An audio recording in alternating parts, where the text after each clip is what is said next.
If you have just a few seconds, I'd like to say something before Columbia goes on with its programs. My name is Mary Ann Spitz, and I'm 14 years old.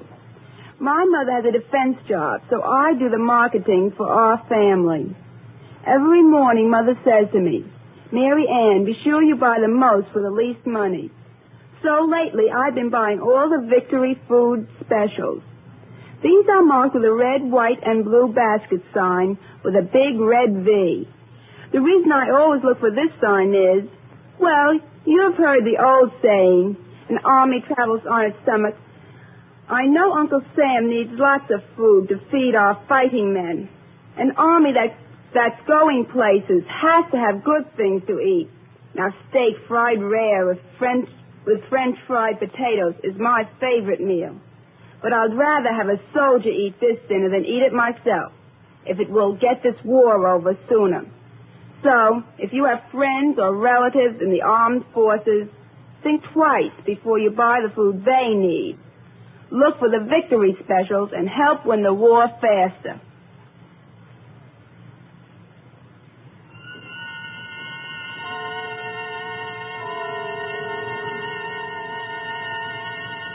The Columbia Network takes pleasure in bringing you Suspense.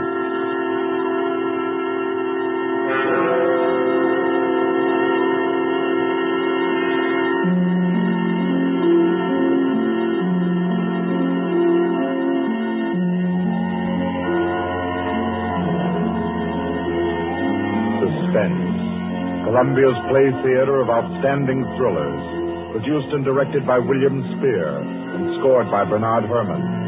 The notable melodramas from fiction and stage and screen, from the world's great literature of entertaining excitement, presented each week to bring you to the edge of your chair, to keep you in suspense.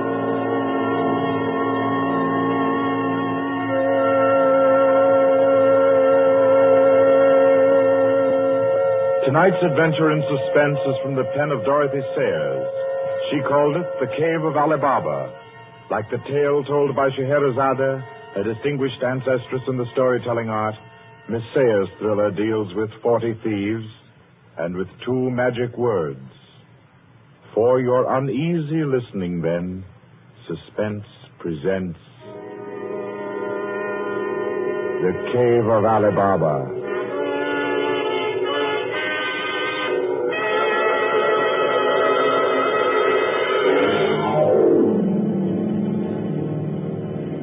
On a Saturday afternoon in January, in the grim and narrow house in Lambeth, a man sat eating kippers and reading the daily paper.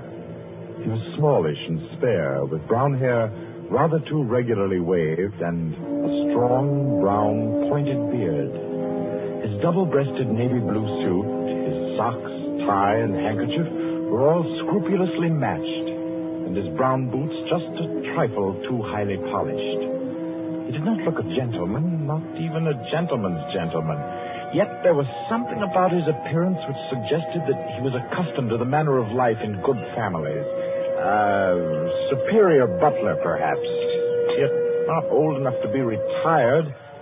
A footman who had come into a legacy, yes. He had just finished eating, and he was sipping his coffee when a slight noise at the front door caught his ear.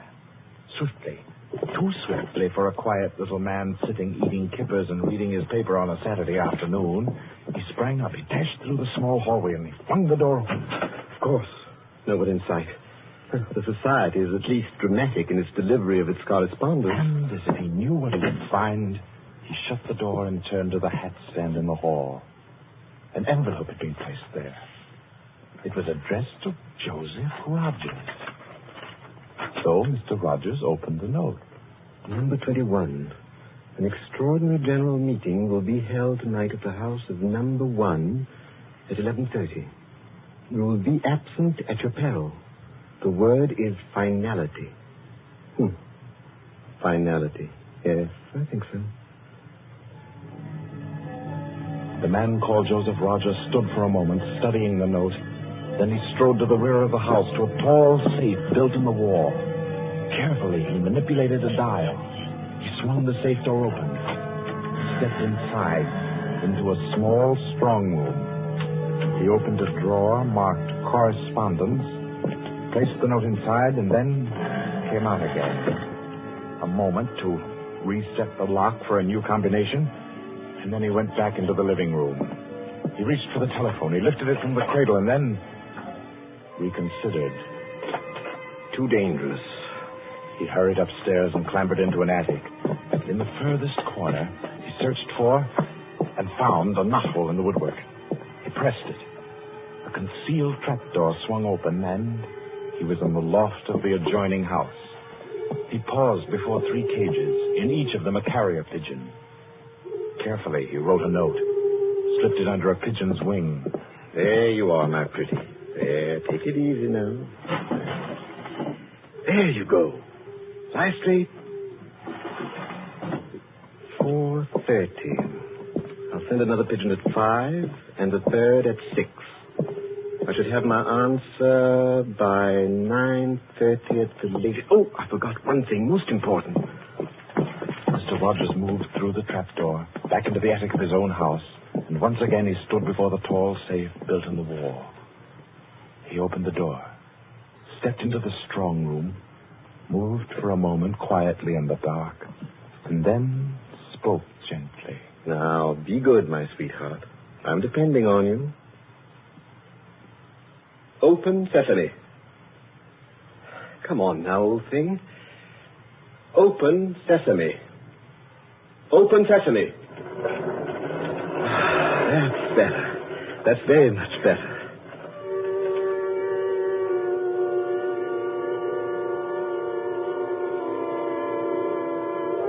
By 9:30, his answer was back. All the little piece of paper said was a hasty okay. At a quarter before 11, he took his revolver from a locked drawer, inspected it carefully. Yes, loaded it with cartridges from an unbroken packet, and left the house. He walked quickly, keeping well away from the wall. And when he climbed on a bus, he sat next to the conductor, where he could watch all who got on and off. By 25 minutes after 11, he was out on lonely Hampstead Heath, pausing in the shadow of a large tree to adjust a black velvet mask, on which, in white thread, was stitched the number 21. Then he stepped briskly to the door of the villa that lay before him and...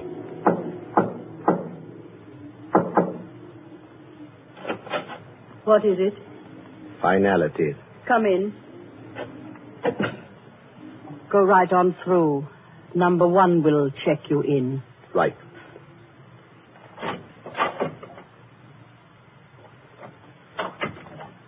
$21, sir.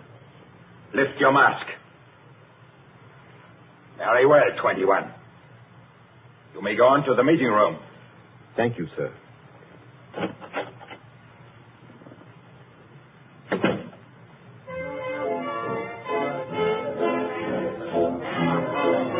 The room of the villa in which Mr. Rogers now stood was a large one, a brilliantly lighted room. There was a gramophone in one corner blaring out a jazz tune. To its rhythm, couples, masked men and women, were dancing. Some were in evening dress, some in tweeds and jumpers. In another corner of the room was the bar. Mr. Rogers went up to it and asked the masked man in charge for a double whiskey. He consumed it slowly, leaning on the bar. The room filled. Presently, someone moved across to the gramophone and stopped it. Mr. Rogers looked around. Number 1, the massive gentleman in evening dress who had checked him in, appeared on the threshold. A tall woman in black stood beside him. Her mask, embroidered with a white number 2, covered her hair and her face completely. Only her fine bearing, her white arms, and her dark eyes, shining through the eye slits, proclaimed her as a woman of power, of physical attraction. The masked dancers were silent now as number 1 spoke. Ladies and gentlemen, we are short 2 members tonight. I need not inform you of the disastrous failure of our plan for obtaining the plans of the court Windlesham Elliscoper. Our courageous and devoted friends, number 15 and number 38, were betrayed. and taken by the police. Some of you might fear that under examination these two would break down and give away our society. There is no need for such a fear. I gave the usual orders, and their tongues have been silenced. Their defense will be discreetly compensated in the usual manner. I call upon number 12 and 34 to undertake this agreeable task. They will attend me at my office for their instructions after the meeting. Will the numbers I have named kindly signify by raising their hands that are able and willing to perform this duty? Thank you. Ladies and gentlemen, please take your partners for the next dance. The gramophone struck up again. Mr. Rogers turned to a girl near him in a red dress. She nodded, and they slipped into the movement of a foxtrot. The couples gyrated solemnly and in silence. Their shadows were flung against the blinds as they turned and stepped to and fro. The girl in red spoke to Mr. Rogers. What happened? I'm frightened, aren't you? I feel as if something awful was about to happen. It does take one a bit short. Number one's way of doing things. But it's safer like that. Oh, those poor men. No talking, please. You know the rules. Sorry. In silence, the dance continued. And then it came to an end. And then when it had finished, the dancers came again to where number one sat and waited with tense eagerness for him to speak. Ladies and gentlemen, you may wonder why this extraordinary meeting has been called. The reason is a serious one. The failure of our recent attempt was no accident. The police were not on the premises that night by accident. We have a traitor amongst us. This last failure was not the first. You will remember the unfortunate way in which the affair of the Dinglewood pearls turned out. And there were others. However, I am happy to say that our minds can now be easy. All these troubles have been traced to their origin. The offender has been discovered and will be removed. The misguided member who introduced the traitor to our ranks will be placed in a position where his lack of caution will have no further ill effects. There's no cause for alarm. Ladies and gentlemen, please take your partners for the next dance.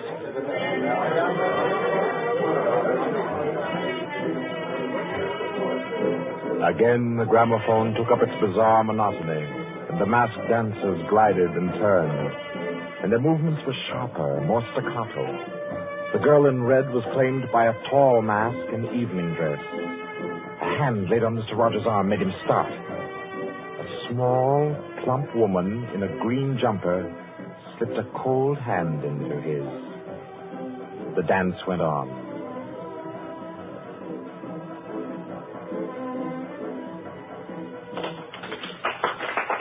When it stopped, everyone stood detached, stiffened in expectation. The endless interval was over. Number one raised his voice. Ladies and gentlemen, you will no doubt wish to be relieved of the questions on your mind. I will name the persons involved. Number 37. No! Silence! I swear on never. Silence! You have failed in discretion. You will be dealt with. If you have anything to say in defense of your folly, I'll hear it later. Sit down. Number 37 sank down upon a chair. He pushed his handkerchief under the mask to wipe his face. Two tall men closed in upon him. The rest fell back. Ladies and gentlemen, I will now name the traitor. Stand forward.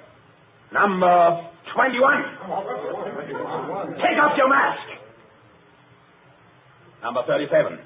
This man was introduced to our society by you under the name of Joseph Rogers, formerly second footman in the service of the Duke of Denver, dismissed for petty thievery. Did you take steps to verify the statement? I did. As God's my witness. It was all straight.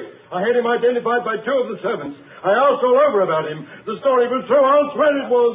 Number 21. Your name has been given as Joseph Rogers. Is that your real name? Answer me. Is that your real name? No. What is your name? Peter Death Braden Whimsy. Silence! My compliments, your lordship. We thought Lord Whimsy was dead. He was killed, so the paper said 2 winters ago, while shooting big game in Africa. He even left a will, proved of £500,000. To his mother, I believe, the Dowager Duchess of Denver. Lord Peter Wimsey, indeed. Well-known book collector, man about town, distinguished criminologist. Took an active part in the solution of several famous mysteries. Taking an active part, if you don't mind. So you deliberately led us to think you were dead and became Joseph Rogers to gain entrance to our society. What has become of the real Joseph Rogers? He died abroad. I took his place. And the end of your impersonation to uncover our society. Precisely. I see. The robbery of your own fete, upon which we congratulated ourselves, and which you helped to execute, was arranged. Obviously. The robbery of the Duchess, your mother, was arranged by you. It was. It was a very ugly tiara, no real loss to anybody with decent taste. The burglary of the Winthrop mansion, the theft of the necklace at Covent Garden, the others as well. You arranged them all. All. May I smoke, by the way? You may not. Numbers 15, 22, 39. You have watched the prisoner. Has he made any attempt to communicate with anybody? None. His letters and parcels have been opened. His telephone tapped and his movements followed. Even the water pipes in his house have been under observation for Morse code signals. You're certain? Absolutely. Then we may be sure that he has been alone in this adventure. Well, ladies and gentlemen, please take your... Very well. Take the prisoner away. And be sure you explain carefully to him first the manner of his death. I am sure he'll enjoy it. Wait, at least you can let me die decently. Take him away. Stop, I have something to say, something to sell. We make no bargains with traitors. No, but listen. Do you think I haven't thought of this? I'm not a fool. I've left a letter. To whom? To the police. If I don't return tomorrow, it'll be opened. It's a bluff. The prisoner sent no letter. He's been strictly watched for months. I left the letter before I came to Lambeth. Then it can't contain no information of any value. Oh, but it does. The combination of my safe. Indeed? Has this man's safe been searched? Yes. What did it contain? No information of importance, sir. An outline of our organization, the name of the house, nothing that can't be altered and covered before morning. And did you investigate the inner compartment of the safe? You hear what he says, did you? He's trying to bluff. There is no inner compartment. I hate to contradict you, but I'm really afraid you must have overlooked it. And what did you say was in the compartment, if it does exist? The names of every member of this society with their addresses, photographs, and fingerprints. How did you say you'll contrive to get this information? By doing a little detective work on my own. But you've been watched. True, the fingerprints of my watches adorn the first page of the collection. That statement can be proved? Certainly. The name of number 40, for example... If you mention names here, you will certainly have no hope of mercy. Bring the prisoner to my office. Ladies and gentlemen, take your partners for the next dance.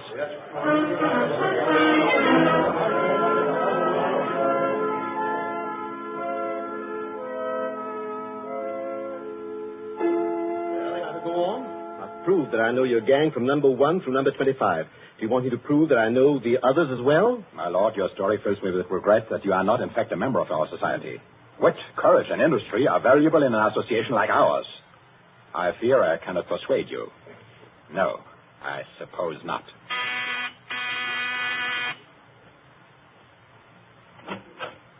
Yes? Ask the members kindly to proceed to the supper room.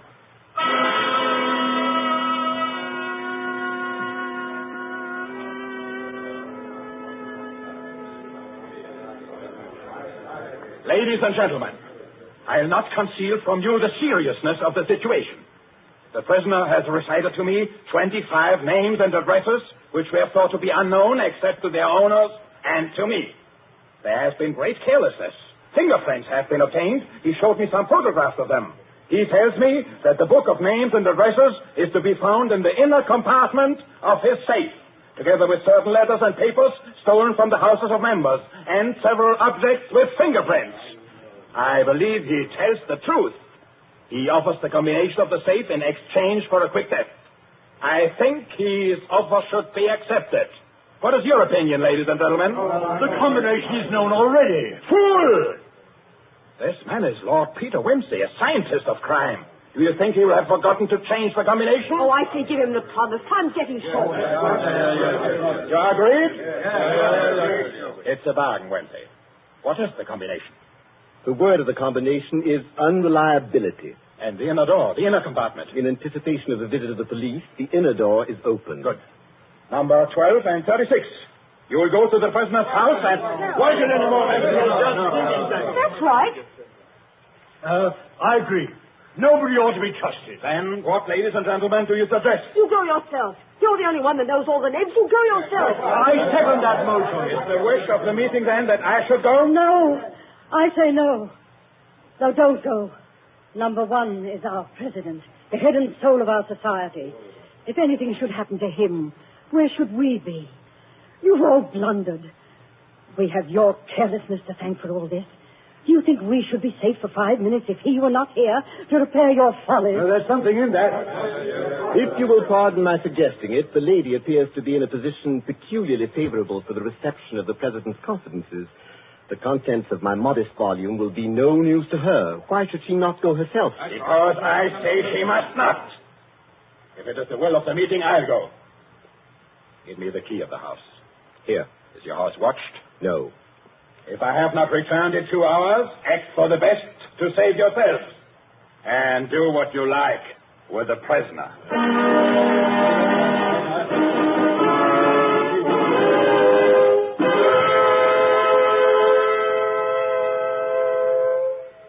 The president has been gone 2 hours. Traitor! What's happened to him? How should I know? Perhaps he's looked after himself and gone while the going was good. Liar! Oh. He'd never do that. What have you done with him? Speak, or I'll make you speak. I can only form a guess, madam. I'm afraid that your president may quite inadvertently have left the door of the inner compartment closed behind him, in which case... Yes? Well, let me explain the mechanism of my safe. The inner compartment has 2 doors. The outermost opens outward with an ordinary key. Oh, do you think that the president is so stupid as to be caught in an obvious trap? Undoubtedly, he will have wedged open that inner door. Undoubtedly, madam. But the sole purpose of that inner door is to appear to be the only one. Hidden behind the hinge of that door is another, a sliding panel, also left open. Inside the compartment is the big, heavy ledger containing all the information about this society. This ledger lies on a steel shelf. Do I make myself clear? Yes, go on. The steel shelf is balanced on a concealed spring.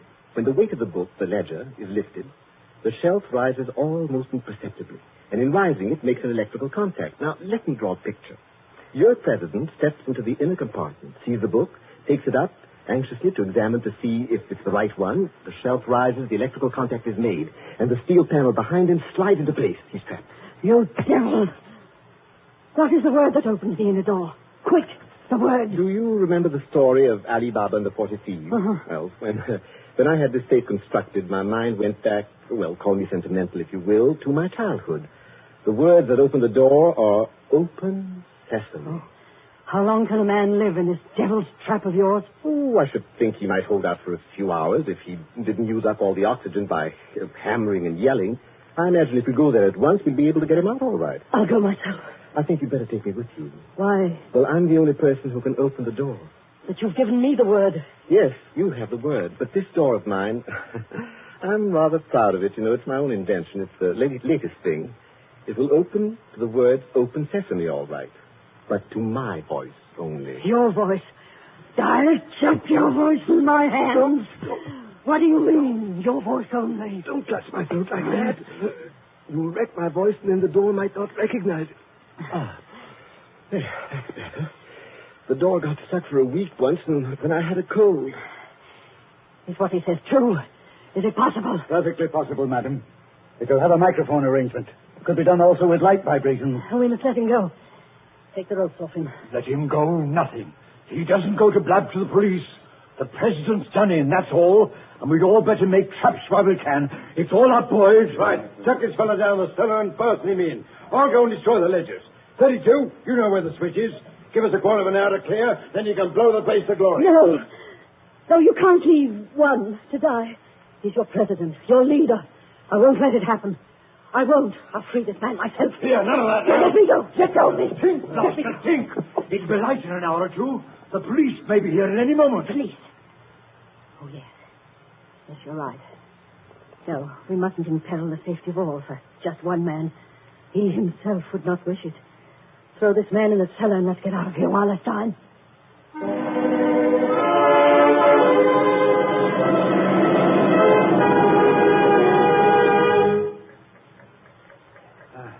Here. This is good enough. Leave him here. Right. Now, let's go. Hey, you chaps. Yeah, what did I get? I say, it's lonesome down here in this cellar. You might at least leave the light on. Don't worry about the dark. They're taking you here as a time fuse for the bomb that's going to blow out this place. It's all set. You won't have long to wait. Not long.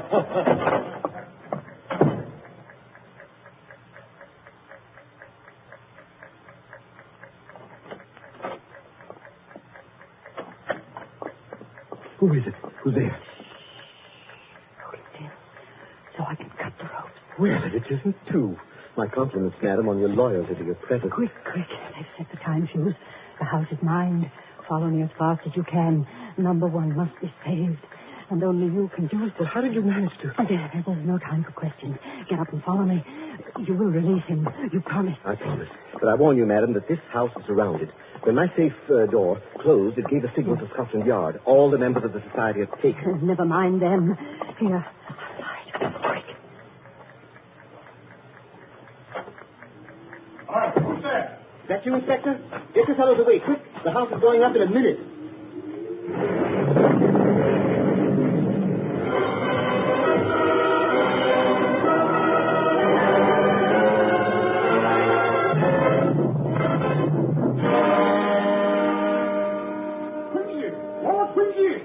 It's Inspector Parker, old man. Are you all right? Yeah, I'm a bit winded.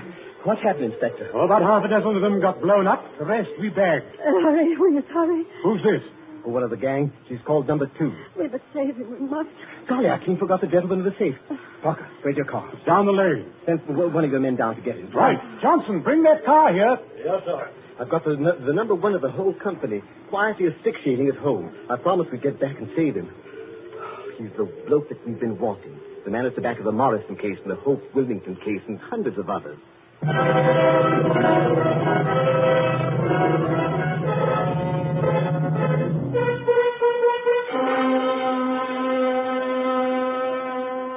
Is this it? Quite a contraption. Yes, I only hope he hasn't upset the adjustment by something like it. Oh, please, hurry. I hope you haven't hurt my voice. Oh, you sound all right. I can only be conversational. Come on, old thing. Slow at your paces. Open sesame. Open sesame, confound you. Open sesame. Open sesame.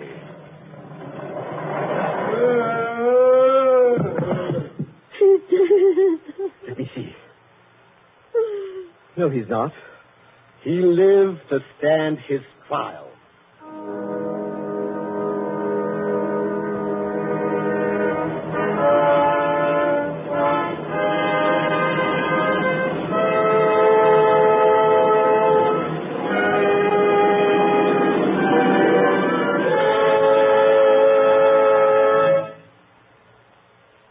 And so, all's right with the world, as it always is when Lord Peter Wimsey is involved.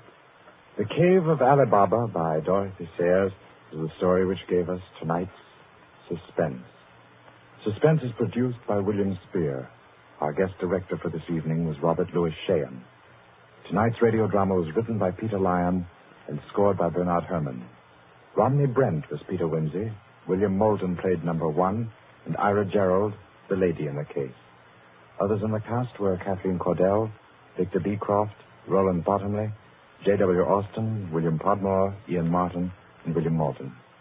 Next Wednesday, Suspense will not be heard because of a special all-star Hollywood broadcast which Paramount Pictures will present.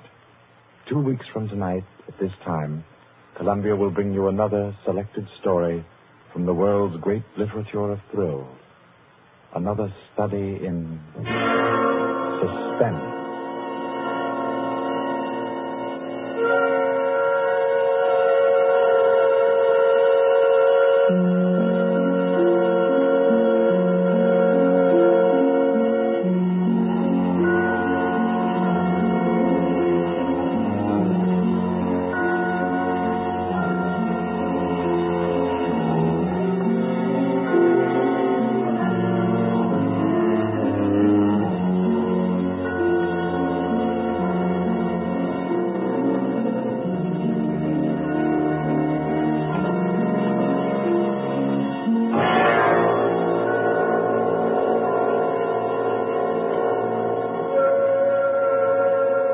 This is Barry Kroger, and this is the Columbia Broadcasting System.